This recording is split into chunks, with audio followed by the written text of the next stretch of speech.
আমরা যখন দোয়া করি তখন রাসূলুল্লাহ সাল্লামের রুহের উপর সওয়াব বকশিশ, এরপর বাবা আদম থেকে আজ পর্যন্ত মুমিন মুমিনাত ইমাম ইত্যাদি শরিয়া সম্মত থেকে।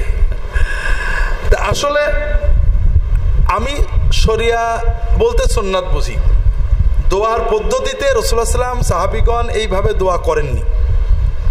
আল্লাহ তাআলা আমাদের দোয়া শিখিয়েছেন, রব্বানা গফির লানা ওয়া লিইখওয়ানিনাল্লাযীনা সাবাকুনা বিল ঈমান ওয়া লা তাজআল ফি কুলুবিনা গিল্লাল লিল্লাযীনা আমানু।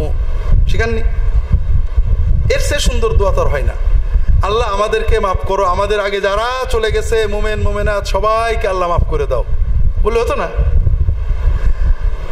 যারা চলে গিয়েছেন রাসূলুল্লাহ সাল্লামের রুহে সওয়াব পৌঁছানো চেয়ে দরুদ ও সালাম পড়া, আমাদের পক্ষ থেকে তাকে জাযায়ে আল্লাহুম্মা জাযি মুহাম্মাদান আন্না খায়রাল জাযা, আল্লাহ আমাদের এই নেক আমল আল্লাহ তাকে পরিপূর্ণ পুরস্কার দান করেন, জাযায়ে খায়ের দান করেন।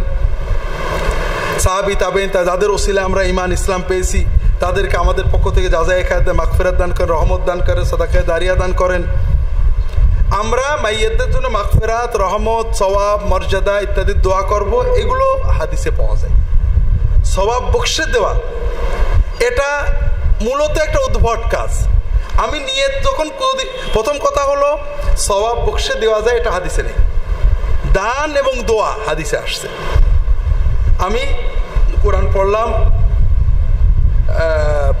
কালেমা পড়লাম, এটা পড়লে আমার কোরআন কালেমা পড়ার সওয়াব মাইয়্যিত পাবে, এটা কোনো হাদিসে নেই। আমার দান এবং দোয়ার সওয়াব মাইয়্যিত পাবে, এটা হাদিসে আসছে। উলামায়ে কেরাম কিয়াস করেছেন যে যেহেতু দানের সওয়াব এবং দোয়ার সওয়াব পাবে, হজের সওয়াব, উমরার সওয়াব পাবে, কাজেই কোরআন তেলাওয়াত কালেমার সওয়াব পাবে না কেন? এটা হলো একটা যুক্তি। আর একটা যুক্তি হলো আল্লাহ রাসূল সাল্লাল্লাহু আলাইহি ওয়াসাল্লাম দানের কথা বললেন, দোয়ার কথা বললেন, কালেমার কথা, কোরআনের কথা বললেন না। আমার কিয়াস করার দরকারটা কি? আমি দানই করি আর দোয়াই করি, সমস্যাটা কি? সবাই পারে। তারপরেও ধরে নিলাম, আমরা আপাতত ধরে নিলাম কালেমা পড়া, কোরআন পড়া সওয়াব মাইয়্যিত পাবে। আমি মনে মনে নিয়ত করে আসি যে এই সওয়াবটা, এই কোরআন পড়া সওয়াবটা অমুক অমুক পাবে। আমি পড়ে ফেলেছি 3 বার 7 বার 11 বার 12 বার পড়ে ফেলেছি নিয়ত সহ। আল্লাহ শুনেও ফেলেছেন না শোনেননি, জেনেও ফেলেছেন না জানেননি, কিন্তু ওটা আল্লাহ এখনো নেননি, পাঠাননি। পড়ার সঙ্গে সঙ্গে যাচ্ছে না। একটা আয়াত পড়লে যায়নি, 2টো পড়লে যায়নি, 7টা পড়লে যায়নি, 3 বার পড়লে যায়নি, 1 খতম পড়লে যায়নি। যতক্ষণ না আমি হাত দিলে আল্লাহ বকশিস করে দাও ততক্ষণ যায়নি। এরকম কিনা? আমার তো মনে হয় না এরকম না।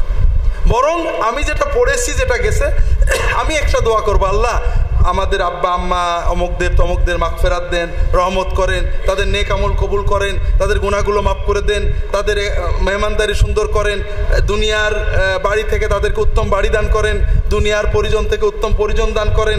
তাদের জন্য যে দোয়াগুলো মাসনুন, সেগুলো কেন করব না? এগুলোর কারণে তো তারা সওয়াব পাবে। আর আমি সূরা ফাতিহা ইখলাস পড়লাম, পৌঁছে গেছে, আবার বলছি আল্লাহ পৌঁছে দাও, তো একই কাজ তো 2 বার হলো। আমি যেটা, এই জন্য আমি সুন্নতের আলোকে এটা পাইনি এটা বলি না।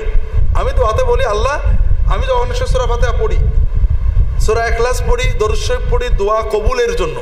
দোয়ার আগে আল্লাহর হামদ সানা পড়লে, দরুদ পড়লে দোয়া কবুল হয়। আল্লাহ কোরআন তেলাওয়াত করছি, দরুদ শরীফ পড়ছি, রসিলা আমাদের দোয়াগুলো কবুল করো, আমাদের আব্বা আম্মাকে মাফ করে দাও, আমাদের যাদের রসিলায় দিন পেয়েছে সাহাবী তাবেঈন আইম্মা মুজতাহিদিন ফুকাহা সালেহিন শুহাদা সবাইকে মাগফিরাত দাও, রহমত দাও, জাযায়ে খায়ের দাও।